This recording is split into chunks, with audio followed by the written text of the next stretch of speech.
mga kapamilya, it's me, Fianggi. Ayon, abangan nyo kami sa ASAP this Sunday, 12 noon at...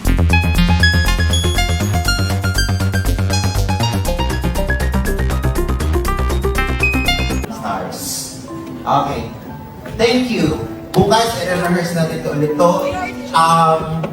Request ko, Miss Joy. Piang Smith may pasabog ngayon sa ASAP.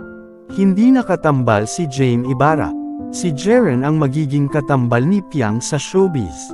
Ang pasabog na pinakahihintay ng lahat. Ang ipakita ang talento ni Piang. Sa pagsayaw at hindi lang siya pati na rin ang kanyang mga kaibigan.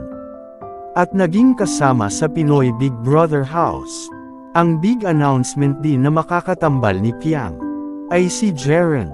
At hindi si Jaime Garcia, na lubos na ikakalungkot ng mga Jaime Fiang fans.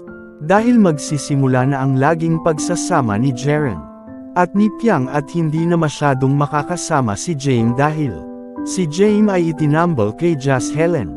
Dahil umano ay magkaedad si Jaz at Jaime. At malayo ang agwat ni Piang at Jaime. Yan ang big announcement sa ASAP.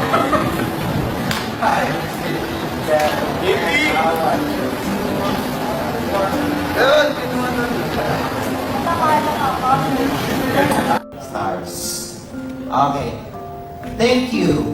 Bukas, i-rehearse natin ito ulit to. Request ko, Miss Joy. Pag